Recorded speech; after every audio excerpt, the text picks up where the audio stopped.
Hello! We hope you're enjoying your stay at Toshi's place. To help you make the most of your time in Kamakura, we've prepared this sightseeing guide. Today we'll introduce you to the Enoshima Sea Candle. You know, the inn? Ah, yes, the Sea Candle.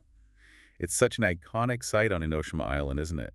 That sleek, modern tower reaching up. It really is. So elegant. But I was reading up on it and I heard there's quite a bit of history there. It's actually not the original tower. That's absolutely right. Yeah, the one you see now, that beautiful structure finished in 2003, it carries on a legacy from, well, a much older tower. Older? How much older are we talking? The very first one on that spot was called the Tower of Peace. And get this, it was built way back in 1951. Wow, 51. Just a few years after the war. The Tower of Peace. That name feels pretty significant for the time. It really does. But the story gets even more, well, interesting. That original tower wasn't even built for Enoshima originally. Really? So where did it come from? Okay, this is the wild part. It was actually a repurposed parachute training structure. Wait, what? A parachute tower? From Tokyo, believe it or not. They dismantled it there and somehow rebuilt it here as a symbol of peace. That is kind of amazing, taking something military and completely flipping its purpose like that. Shows real ingenuity, right? And hope, I guess. Exactly. It's a great story. So what was that old tower like to, visit? Oh, it sounded like a real adventure compared to today. Apparently, it was basically just a steel frame structure. Okay. And it had these steep wooden stairs winding all the way up. You can just imagine climbing that.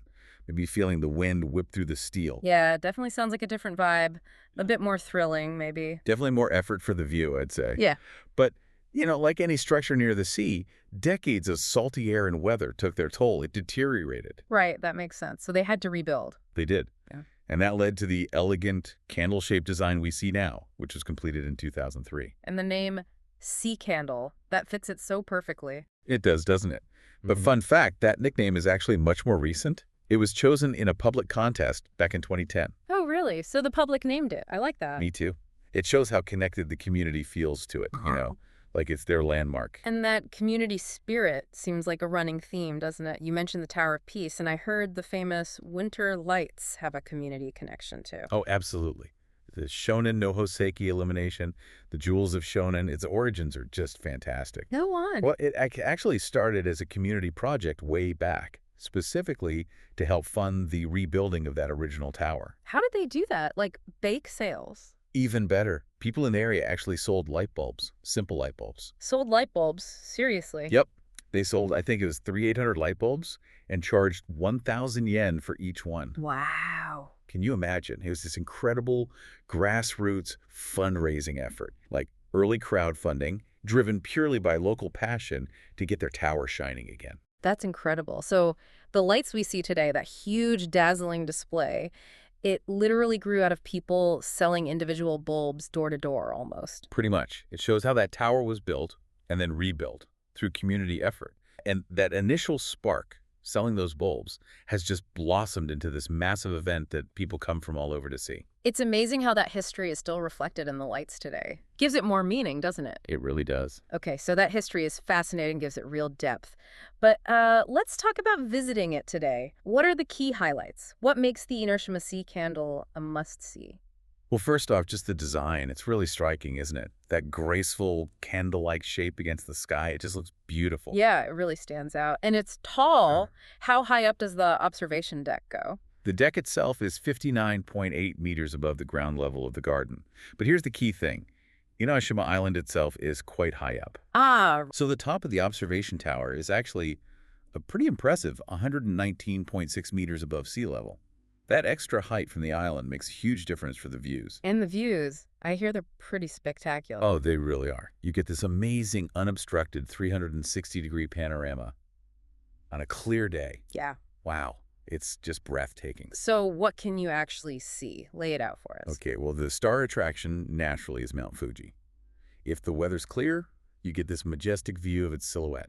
Just stunning. Always a winner. What else? You can see the rolling Tanzawa Mountains inland, the beautiful curve of the Izu Peninsula coast stretching out, and even look across Sagami Bay to the Boso Peninsula on the other side. Wow, quite the range. And if you're really lucky, on an exceptionally clear day, People say you can sometimes spot the faint shapes of Tokyo Tower and even Tokyo Skytree way off in the distance. No way. That's incredible. Like seeing half of Japan from one spot. It kind of feels like it. And here's something else that's pretty cool.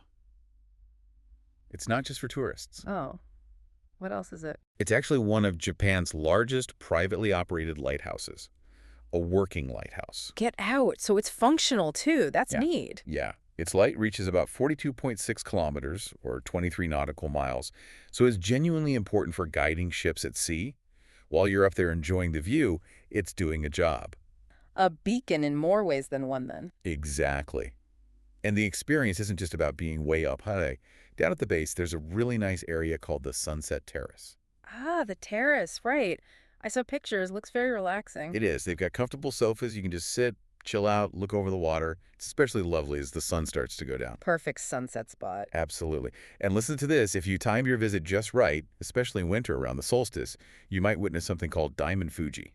Diamond Fuji. Okay, that sounds amazing. What is it? It's that magical moment when the setting sun lines up perfectly with the very peak of Mount Fuji. Yeah, it makes the summit look like it's crowned with this glittering diamond right as the sun dips below the horizon. It's fleeting, but totally stunning if the conditions are right. That's definitely something to aim for. What an incredible photo that would make. Unforgettable. And remember, the tower isn't just plonked down on its own. It's right in the middle of the beautiful Enoshima Samuel Cocking Garden. Right, the garden adds to the atmosphere, I bet. Totally. It's full of these lush subtropical plants, lots of seasonal flowers depending on when you visit. So you're surrounded by greenery and color. It's a lovely setting. And that garden setting must be where the Shonen no Hoseki illumination really comes alive, right? Oh, it completely transforms. Yeah. Jewels of Shonen. Yeah. It really lives up to the name. The whole garden and the tower just become this sea of incredible light. It's honestly one of the most enchanting illuminations in the whole Kanto region. And it's won awards, hasn't it? It has.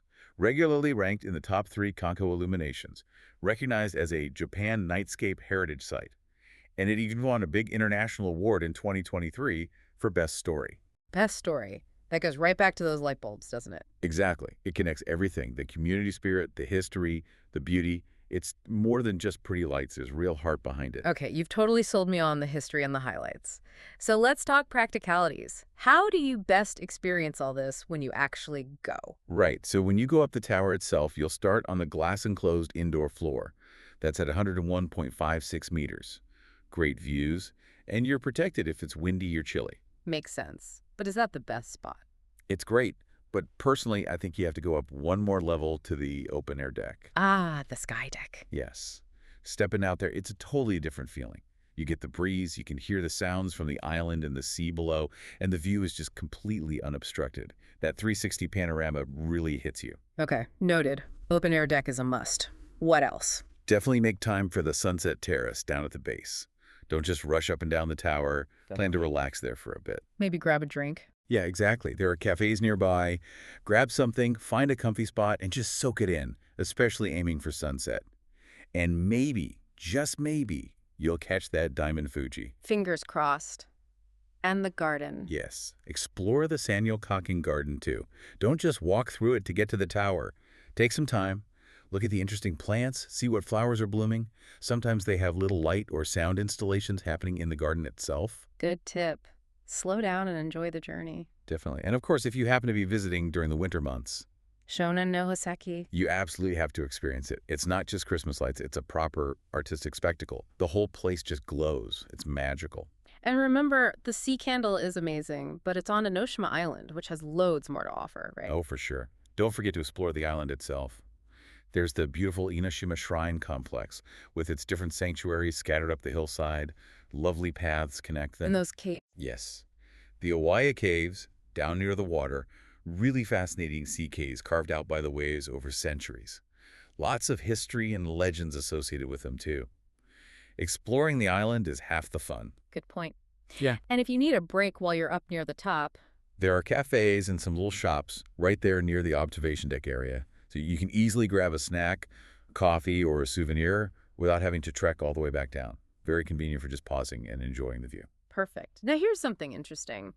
You mentioned this is especially for guests at Toshi's place. What's the special tip?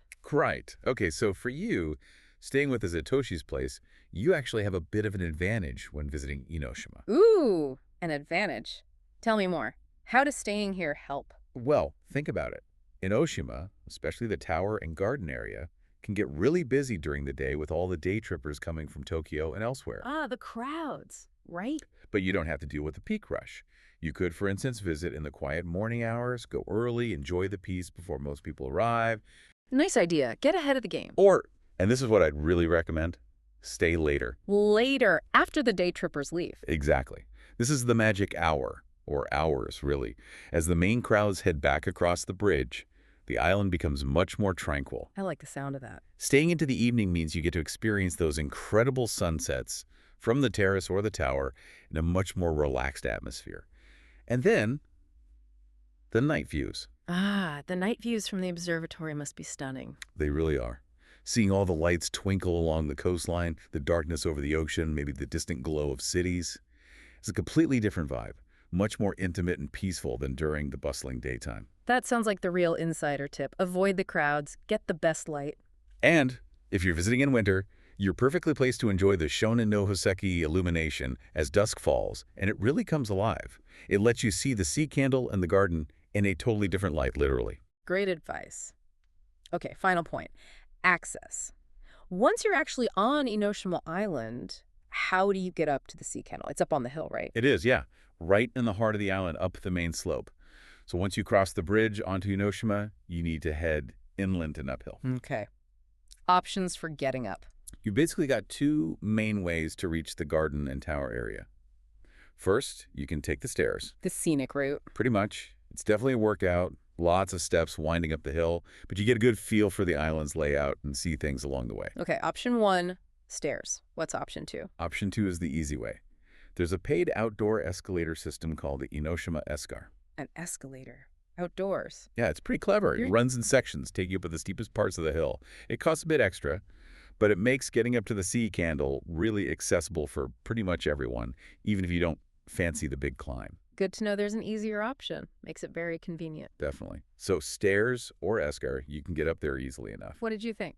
We hope the rest of your stay at Toshi's place will be filled with wonderful memories.